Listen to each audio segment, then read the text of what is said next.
Okay, let's go over vocab unit 3A is the only chart that we're going to go over today. So when we're looking at it, this chart looks a lot like the other ones have. So we've got a present tense column and we have a preterite tense column. That's normal. So there should be some words on here that you are already pretty familiar with, but let's go through them. So the first time, he or she returned early. Repiten, volvió temprano. So what part of that is he or she returned? Volvió, right? And then early would be temprano. Remember what late is? Late is tarde, right? Tarde. And it might not be a bad idea just to quick write that down. So tarde is late. But you know that already. That was last year word. Now, our verb here is volvió, okay? So this comes from the verb volver, which means to return. Now, I do want to make sure that we understand that volver can actually only be used to return. We can only use this for people. Okay, if you want to say, like, I returned the book or I returned the bag that I borrowed, something like that, whenever you're returning things, that's actually going to be the verb devolver. So it also means to return, but that one can only be used with things. So volver is for people, devolver is for things. Now we did learn another word for to return already this year, and that was regresar. And that is to return, and that can be for people or things. All right, so all of them are great options. You can totally switch them up, use whatever you want, but just know that those are the differences. Okay, so then he or she returned early. Okay, now let's go to he or she returns early in the present tense. In the present tense, he or she returns is going to be vuelve. Oh, shoot, I have the highlight on yet. Sorry, I'm struggling a little bit here today, aren't I? Okay, let's take the highlight off. We don't need to be highlighted.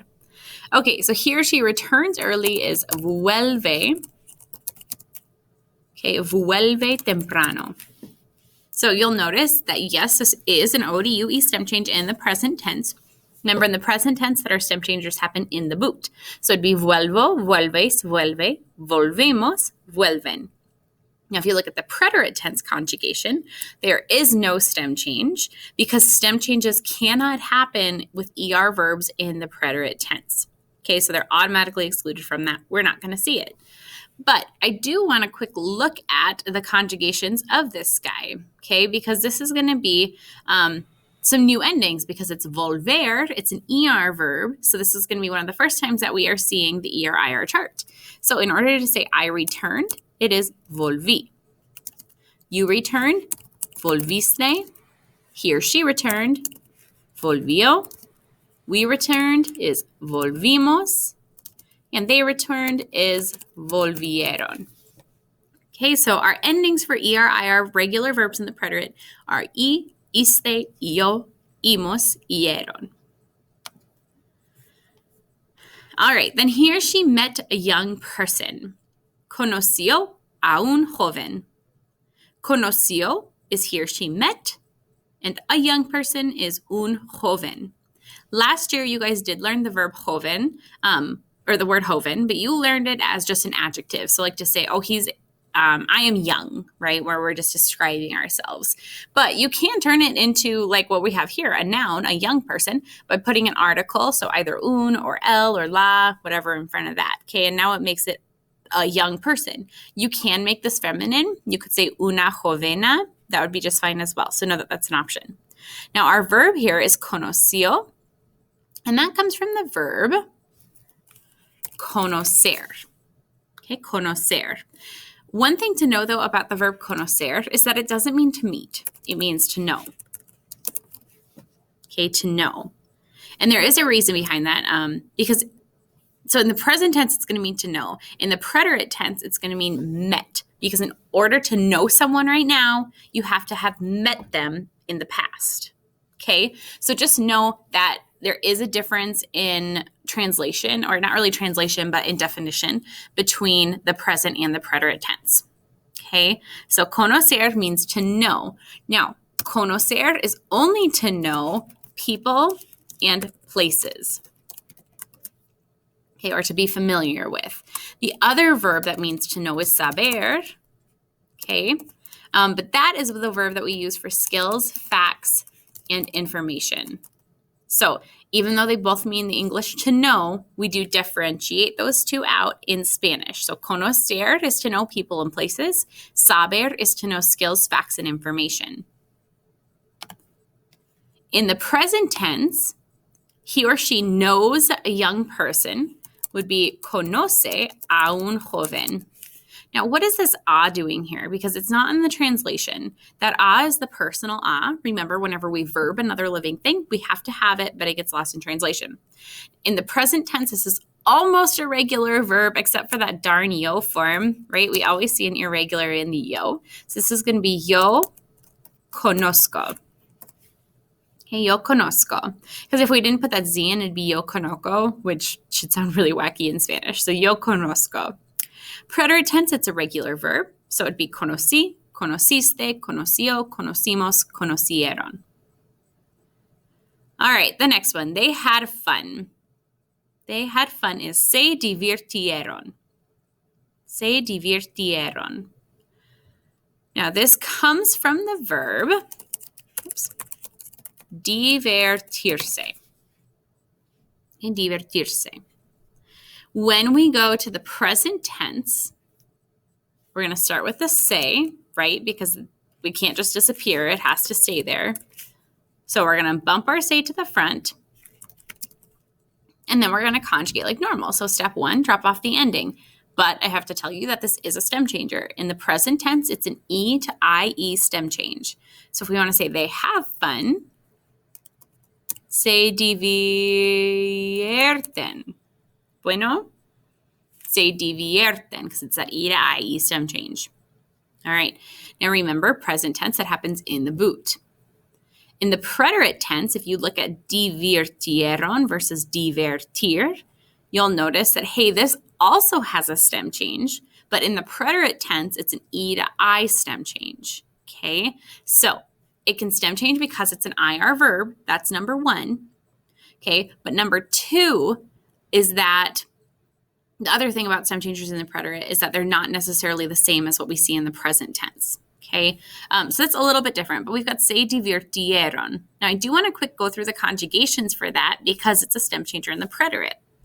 Stem changers in the preterite don't happen in the boot, they happen in the sandal. So if we were going to say I had fun, it'd be me divertí. You had fun, te divertiste. He or she had fun, se divirtió, because that's in the sandal.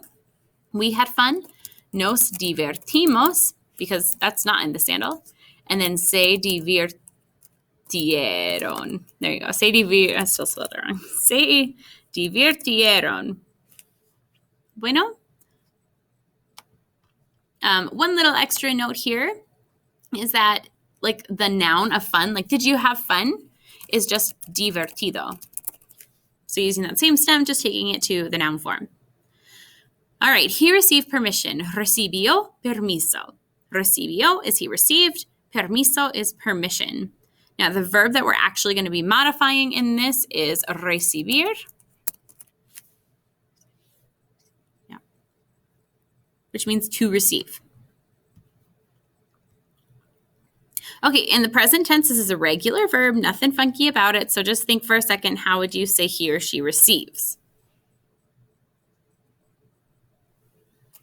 If you said recibe, you would be correct, right? Recibe, he or she receives. It'd be recibo, recibes, recibe, recibimos, reciben. Because we do have to remember in the present tense, when you're in the nosotros form, you do have to say, okay, is this an ER or an IR? Because that makes a difference in the ending. Then we see recibió. This is another regular verb in the preterite tense. So recibí, recibiste, recibió, recibimos, recibieron. All right, to see what was happening. Repiten, ver qué pasaba. Ver qué pasaba. So what part of that word or what part of that phrase is to see? Ver, right? Okay. What's what? Que. with the accent. So notice here that you can use it in the middle of a sentence that's not necessarily a question, but if it has the accent, it's still going to mean what? And then was happening, pasaba. Pasaba. All right, so we do have a new conjugation right here. Pasaba was happening. This is actually the imperfect tense. That's its second past tense. Now, this comes from the verb pasar, which means to happen. And we use that verb quite a bit. That's why you say, when you say, oh, ¿qué pasa? We're saying like, oh, what's happening? What's up with you? We're not going to conjugate that one just because it is in a different verb form, so we're just going to leave it. Then the final one for 3A is after a while. Repiten, después de un rato. Después de un rato.